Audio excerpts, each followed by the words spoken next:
Hey, what's up, guys, and welcome back to another episode. In this episode, it's the heavyweights that are going up against one another. It's the Zebronics Zeb Soundfeast 500 versus the Boat Stone 1500. And I was super excited to do this comparison because I was really looking forward to what the results are going to be. And now I'm going to give you that verdict. But before we begin, if you do enjoy watching my videos, please smash that like button and subscribe to the channel if you haven't already.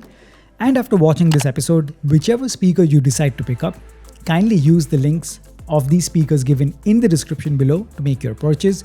You have my word, it's not going to cost you anything extra, but you guys will be helping me run this channel and produce more such high quality content just for you guys. Alright, so with that said, now these two speakers obviously have a few similarities and differences between them. So I'm not going to waste your time by going over each and every one of them. Rather, the chart you're seeing right now basically summarizes that for you. So have a good look, pause the video if you need to.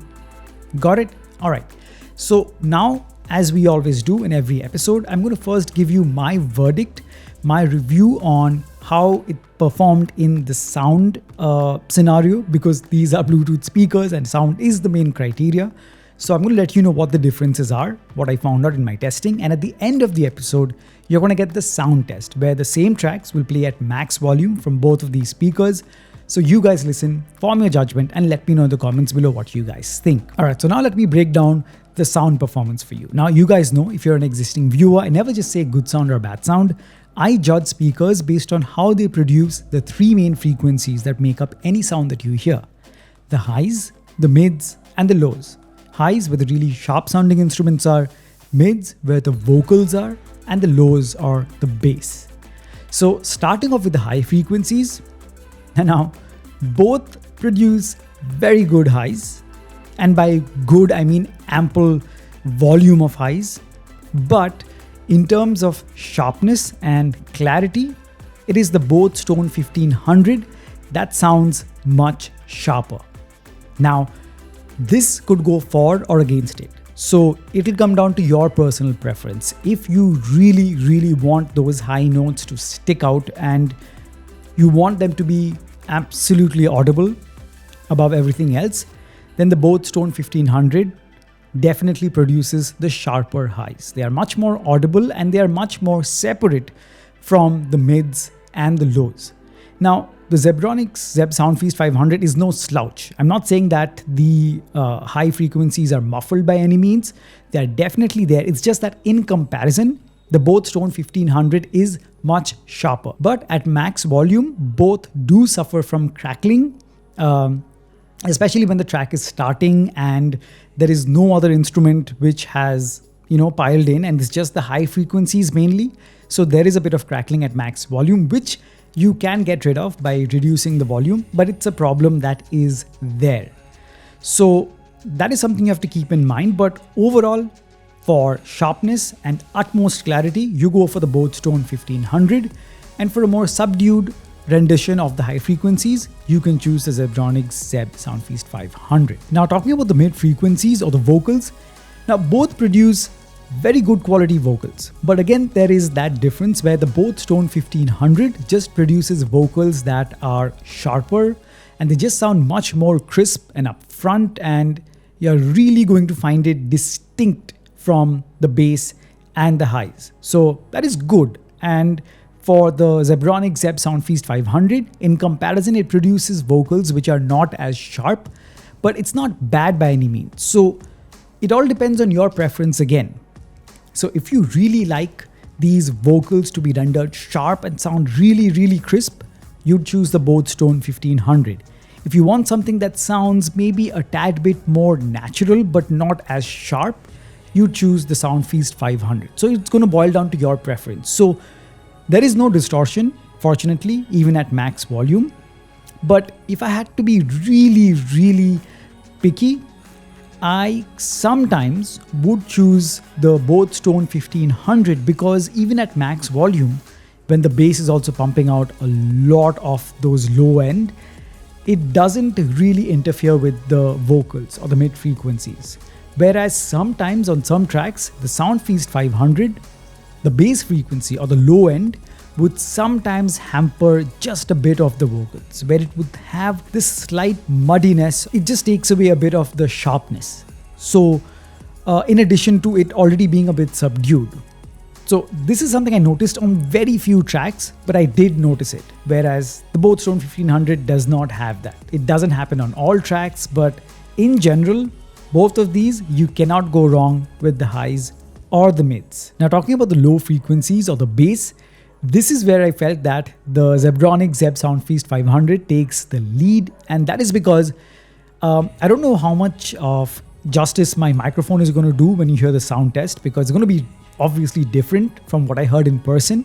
But if you trust me, the low end or the bass on the Soundfeast 500 has that added rumble, that thickness to the bass that you can feel. Now, I always maintain that the Boat Stone 1500 amongst all my speakers had the best bass, the most punchy bass. But I think in terms of the bass frequency only, it's met its match in the Soundfeast 500, where I just feel that the bass goes into those sub lows and it just sounds thicker. It's got more rumble, like I said. It really resonates on the surface you keep it on, and it's just a more enjoyable experience with the bass that's produced by the Soundfeast 500.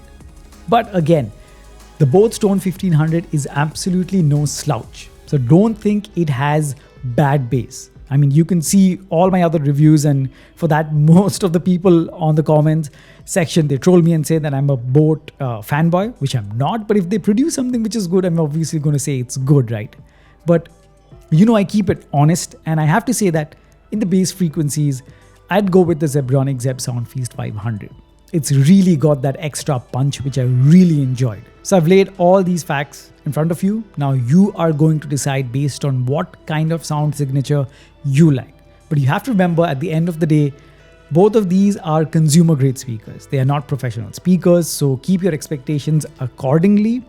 But just know that if you're going to use these to watch movies and listen to music, you can't go wrong with either. The one interesting thing is that even though the Soundfeast 500 is a 70 watt speaker, while the Boat Stone 1500 is a 40 watt speaker, so there is a difference of 30 watt, at least on paper, there wasn't a really huge difference in sound. Maybe the Soundfeast 500 was a tad louder, but not as much as I thought it would be. I mean, 70 versus 40, it's like almost double. The Soundfeast is almost double the wattage, but it wasn't that loud. So if that is a factor, you can leave that out because it doesn't make a huge difference. Now, in terms of build, personally, I feel much more comfortable with the Soundfeast 500. It feels much more robust. It's got no fabric on its body, it's just metal and plastic. But overall, with the buttons, with the quality, the finish, overall, I really like the Soundfeast 500 better and more robust compared to the Boat Stone 1500. The 1500 is no slouch, it's not bad, but personally I just feel much more reassured with the build quality of the Soundfeast 500. And when you consider the price, so the Soundfeast 500 most of the time on Amazon will go for less than 5,000 rupees, so around 4,700 or 4,900, while the Boat Stone 1500, it's most of the time when it's not on offer, it goes for over 5,000 rupees, which is kind of on the expensive side. So in that sense, I personally would suggest the Zebronic Zeb Soundfeast 500. But now it's up to you. That's just my opinion. So guys, I've laid all of the facts right in front of you. Now you guys decide based on what your preferences are. Listen to the sound test now, form your judgment, and let me know in the comments below what you guys think. So I hope you enjoyed this video. Like I said, if you did, please smash that like button, subscribe to the channel if you haven't already, and whichever speaker you decide to pick up, please use the links of these speakers given in the description below to make your purchase so that you can help me run this channel and I can produce more such helpful and high quality content for you in the future. Thank you so much for watching, and I'll catch you very soon in the next one. Cheers. While you and me repeat, this bittersweet heat is suffocating. I'm waiting. and always hesitating. Kryptonite desires set my heart afire. Heart on fire. Set my heart afire.